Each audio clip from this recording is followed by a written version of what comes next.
Welcome to my channel English Grammar by Seema. In this video, I am going to explain present tense with help of example and structure. I have already uploaded short video on present tense, but कई viewers की request है कि इस पर long video बनाओ. So, without further delay, let's start the video. You know there are three tenses in English grammar: present tense, past tense and future tense. Present tense के चार type होते हैं, पास्ट टेंस के भी चार type होते हैं और फ्यूचर टेंस के भी चार टाइप होते हैं.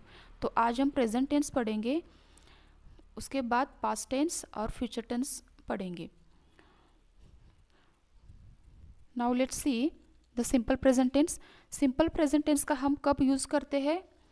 जब कोई भी काम हम प्रेजेंट में करते हैं तो हम इसके लिए हम सिंपल प्रेजेंट टेंस का यूज़ करते हैं. हम जो भी काम रेगुलरली करते हैं, जो हमारा डेली रूटीन है, उसे बताने के लिए न्यूज़पेपर की हेडलाइन जो होती है तो सिंपल प्रेजेंट टेंस में होती है.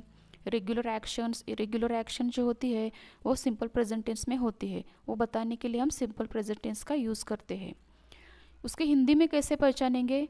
हिंदी में सेंटेंस के लास्ट में जब ता, ती, ते और है जैसे वर्ड्स होते हैं तो वह सेंटेंस हिंदी में सिंपल प्रेजेंट टेंस में होता है. इंग्लिश में इसे पहचानने के लिए हमें स्ट्रक्चर देखनी पड़ेगी. सिंपल प्रेजेंट टेंस की स्ट्रक्चर कैसी होती है? Subject plus V1 plus yes और यस जोड़ना है V1 में और प्लस ऑब्जेक्ट. अब देखो सब वर्ब के बाद हम यस और यस नहीं जोड़ सकते. सब्जेक्ट, अगर हमारा सब्जेक्ट क्या है?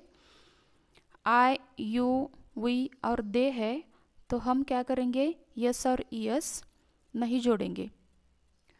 अगर हमारा सब्जेक्ट ही, शी, इट और किसी व्यक्ति का नाउन है, नेम है, तो हम उसे यस और यस जोड़ देंगे. निगेटिव में इसकी स्ट्रक्चर कैसे होती है? Subject plus helping verb plus not plus object होगा. इसके एग्जांपल्स देखते हैं. With the help of the examples ये समझ में आ जाएगा. आई गो टू स्कूल डेली, यहाँ पे डेली रूटीन बताया है. डेली रूटीन बताने के लिए सिंपल प्रेजेंट टेंस का यूज़ करते हैं. तो आई यहाँ सब्जेक्ट है, गो या वर्ब की फर्स्ट फॉर्म है और टू स्कूल अदर वर्ड्स है और ऑब्जेक्ट है. तो यहाँ पे यस और यस कब जोड़ दिया है? यहाँ पे आई आया है, सब्जेक्ट क्या है? आई है, तो वर्ब में हमने यस नहीं जोड़ा है. लेकिन देखो यहाँ पे ही और सी सब्जेक्ट जब होता है तो वर्ब में हमें यस और यस जोड़ना है. इसका निगेटिव सेंटेंस बनाते समय देखो यहाँ पे हमें हेल्पिंग वर्ब डू यूज़ करना है. आई, यू, वी और दे के बाद हमें डू यूज़ करना है. ही, शी, इट और किसी व्यक्ति का नेम के बाद हमें डज यूज़ करना है. इसका नेगेटिव सेंटेंस कैसा बनेगा? I do not go to school, he doesn't go to school, she doesn't go to school. Interrogative sentence बनाते समय हमें हेल्पिंग वर्ब को आगे रखना है, उसके बाद सब्जेक्ट और उसके बाद verb. Do I go to school? Question mark. Does he go to school? Does she goes to school? Question mark. तो इस तरह हमें क्या करना है? सिंपल प्रेजेंट टेंस फॉर्म करना है. उसके बाद हम देखेंगे present continuous tense. Present continuous tense हम कब यूज़ करते हैं? प्रेजेंट कंटिन्यूस टेंस हम कोई भी काम प्रेजेंट में कर रहे होते हैं तो उसके लिए हम क्या करते हैं? प्रेजेंट कंटिन्यूस टेंस इस्तेमाल करते हैं. हिंदी में इसके कैसे पहचानेंगे? हिंदी में वर्ड के लास्ट में रहा है, रही है जैसे वर्ड्स होते हैं तो वह सेंटेंस प्रेजेंट कंटिन्यूस टेंस में होता है. उसकी स्ट्रक्चर, इंग्लिश में इसकी स्ट्रक्चर कैसी होती है? सब्जेक्ट प्लस हेल्पिंग वर्ब यहाँ पे रहेंगे, am is are plus verb की फर्स्ट फॉर्म और प्लस आईएनजी प्लस ऑब्जेक्ट. ऐसे इसकी स्ट्रक्चर रहेगी. निगेटिव में देखो सिर्फ हमें सब्जेक्ट प्लस हेल्पिंग वर्ब और उसके बाद हमें नॉट जोड़ना है प्लस वर्ब की फर्स्ट फॉर्म प्लस आईएनजी और प्लस ऑब्जेक्ट लिखना है. उसके एग्जांपल्स कैसे देखो? I am writing a letter. I subject है, एम या हेल्पिंग वर्ब है, उसके बाद मेन वर्ब में आईएनजी जोड़ दिया है और उसके बाद ऑब्जेक्ट. इसका दूसरा एग्जांपल कैसा है? I am teaching English grammar. जो भी काम हम कर रहे होते हैं तो उसके लिए हम क्या करते हैं? प्रेजेंट कंटिन्यूस टेंस यूज़ करते हैं. निगेटिव में देखो उसके सिर्फ हेल्पिंग वर्ब के बाद हमें नॉट लिखना है, I am not writing a letter. तो इंटरोगेटिव सेंटेंस में हमें एम यानी कि हेल्पिंग वर्ब में आगे रखना है, उसके बाद सब्जेक्ट, उसके बाद वर्ब प्लस आईएनजी फॉर्म और उसके बाद ऑब्जेक्ट लिखना है। प्रेजेंट परफेक्ट टेंस देखो, हमारा थर्ड टेंस है present perfect tense. Present perfect tense में हम कब इस्तेमाल करते हैं, जब कोई भी काम हम कर चुके होते हैं तो उसे दिखाने के लिए हम प्रेजेंट परफेक्ट टेंस का यूज़ करते हैं। हिंदी में से पहचानेंगे कैसे, सेंटेंस के लास्ट में चुका है, दिया है जैसे वर्ड्स होते हैं, तो वो सेंटेंस किस में होता है, प्रेजेंट परफेक्ट टेंस में होता है। इसकी इंग्लिश में इसकी स्ट्रक्चर कैसी है, सब्जेक्ट प्लस हैज़ और have plus V3 plus object. Has कब यूज़ करना है, जब सब्जेक्ट ही, शी, इट और किसी व्यक्ति का नेम होता है तो हमें हैज़ यूज़ करना है। और हैव कब यूज़ करना है, यू, आई, वी और दे के बाद हमें हैव यूज़ करना है।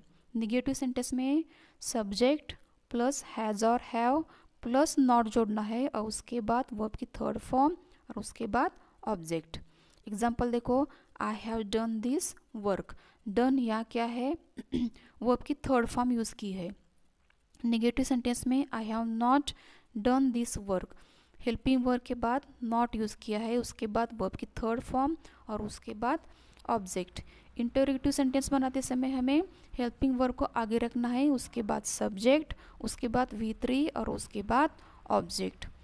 अब देखते हैं प्रेजेंट परफेक्ट कंटिन्यूअस टेंस। हम कब इस्तेमाल करते हैं प्रेजेंट परफेक्ट कंटिन्यूअस टेंस का, कल से शुरू होकर, जो कोई भी काम कल से शुरू होकर आज भी चल रहा होता है तो उसे दिखाने के लिए हम प्रेजेंट परफेक्ट कंटिन्यूअस टेंस का यूज़ करते हैं।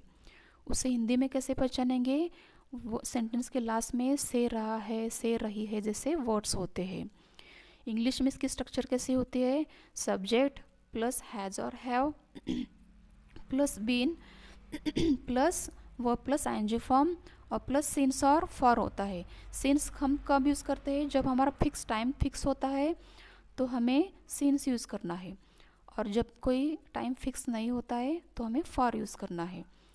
एग्जाम्पल्स देखो, I have been waiting for you for 2 hours। यहाँ सब्जेक्ट है, उसके बाद helping verb plus been, main verb की आईएनजी फॉर्म और उसके बाद फॉर यूज़ किया है। फॉर क्यों, क्योंकि यहाँ पे फिक्स टाइम नहीं है तो इसलिए फॉर यूज़ किया है। नेक्स्ट सेंटेंस है, my mother has been teaching English since 1997। तो सब्जेक्ट, उसके बाद हैज़ क्यों है, क्योंकि यहाँ पे थर्ड पर्सन सिंगुलर है तो इसके लिए हमें हैज़ यूज़ करना है। उसके बाद बीन, उसके बाद मेन वर्ब के आईएनजी फॉर्म और उसके बाद फिक्स टाइम है तो यहाँ पे सिंस यूज़ हुआ है। नेक्स्ट एग्जांपल है, she has been ill since Sunday. इसका निगेटिव सेंटेंस बनाते समय हमें क्या करना है, सिर्फ हमें हैज़ बीन के बाद नॉट इस्तेमाल करना है, नॉट यूज़ करना है। She has not been ill since Sunday. और इसका इंटेग्रेटिव बनाते समय has she been ill since Sunday, हमें क्या करना है, हेल्पिंग वर्ब को आगे रखना है, उसके बाद सब्जेक्ट और उसके बाद V3 और उसके बाद ऑब्जेक्ट। तो I hope you understand this. Thanks for watching and don't forget to subscribe my channel.